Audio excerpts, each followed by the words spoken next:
What is going on besides having an extremely dusty car? I mean, this shit looks like ancient, like it ain't been moved since it came out in 2006. I mean, I'll definitely be cleaning that pretty relatively soon. That's just all the dust from actually doing the putting the sub box together.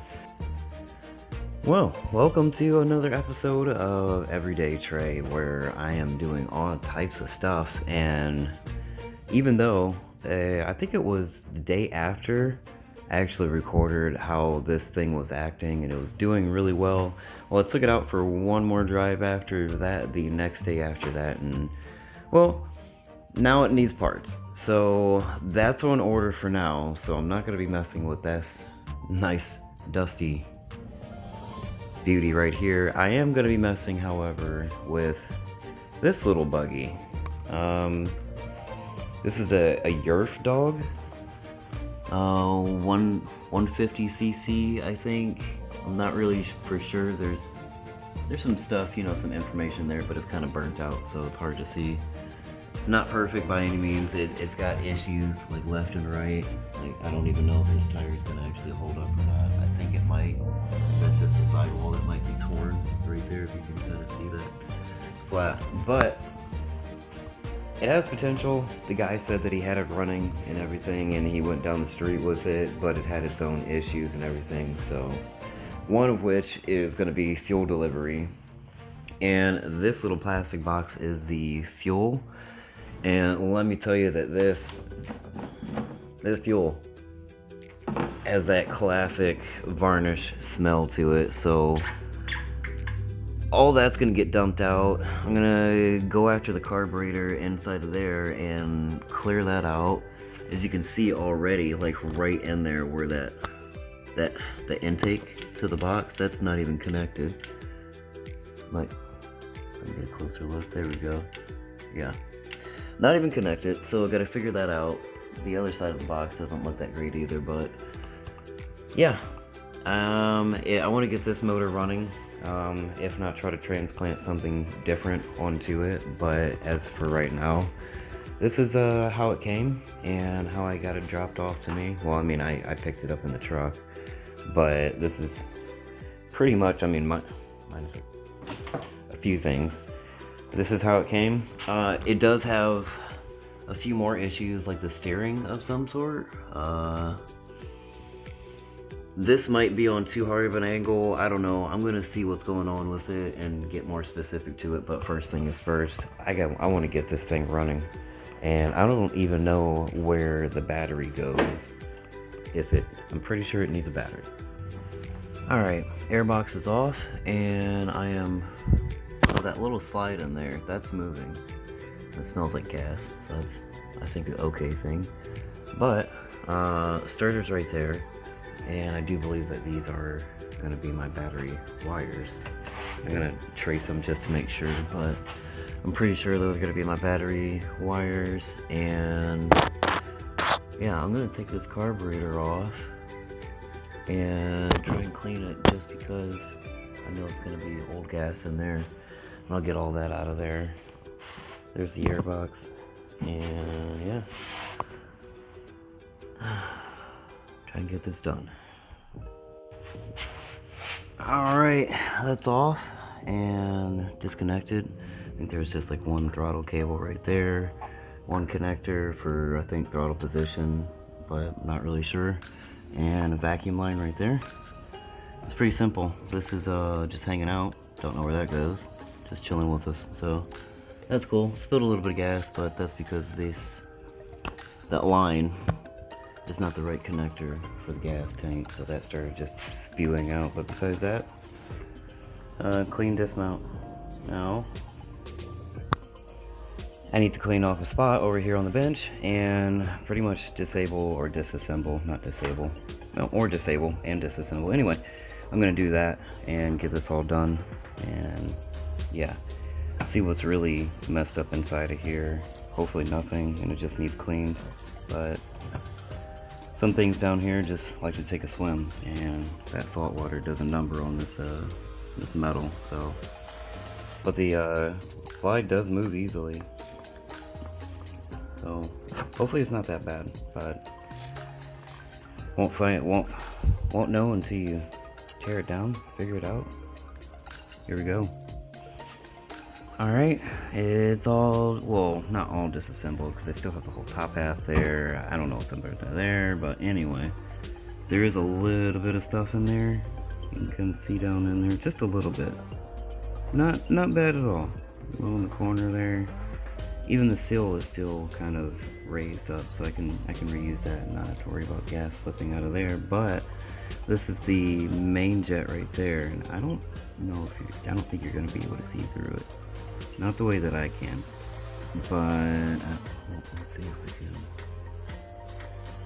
Okay, this one right here is the idle jet, and I don't think I can get this to focus. This one's clogged, so those are okay. It's just the one at the very tip there. So I'm gonna go through, clean all that, see what I can do with the rest of it.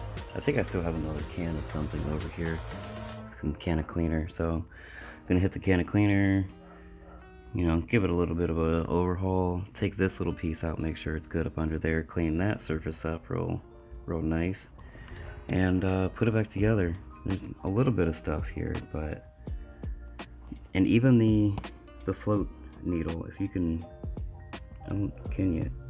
if you can see that, that looks really pointy. And minus the shadow behind it on the video, it actually looks like straight pointy. It doesn't look tipped or curved or anything. So that looks like almost newer.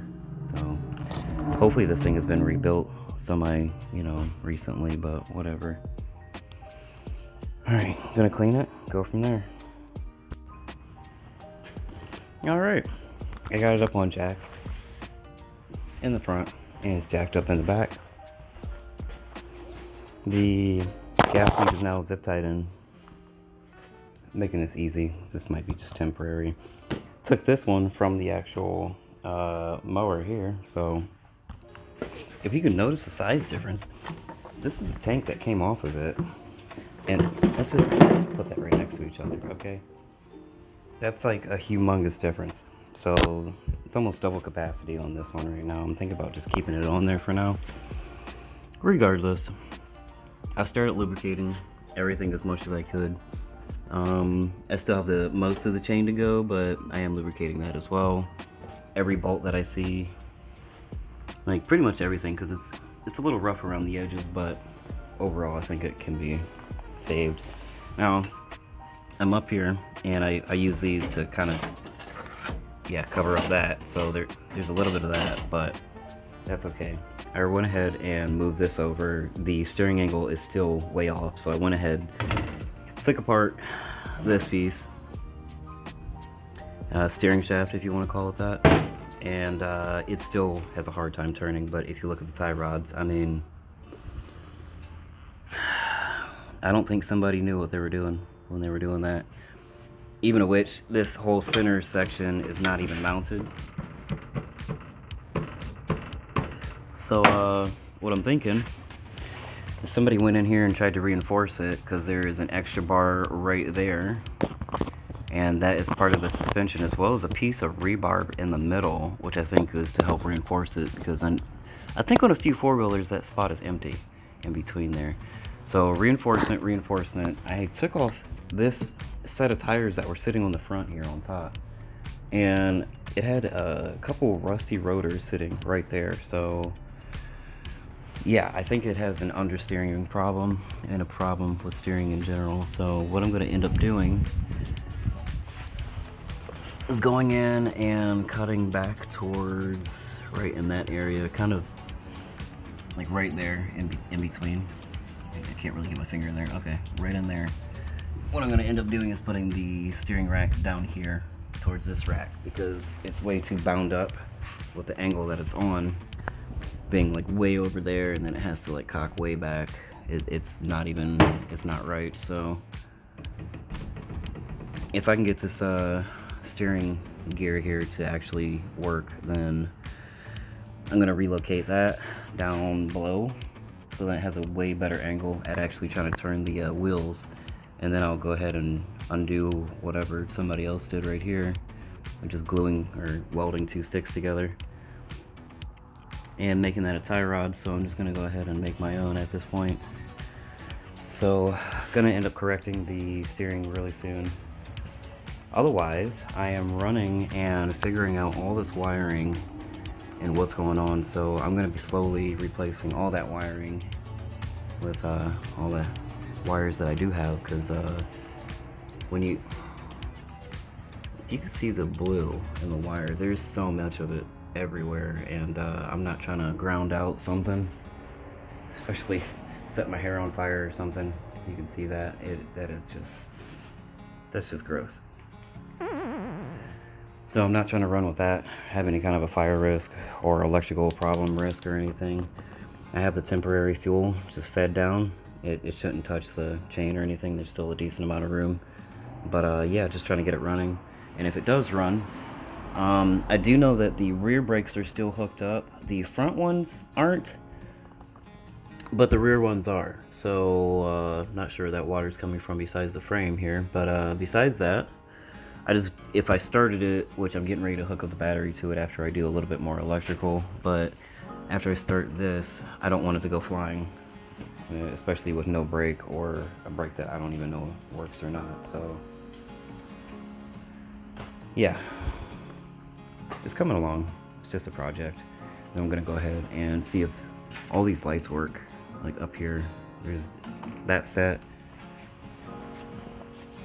There's another set here, which I kind of spent the time kind of bending these back because this one was like way lower. You can tell it kind of got smacked on this side because yeah, you can kind of see that. Like, hell of an angle. Anyway, so I'm gonna end up taking the front tires off of this real soon, correcting the steering and the steering angle, and throwing a battery on it, seeing if I can get this thing to actually go by itself. So we'll see.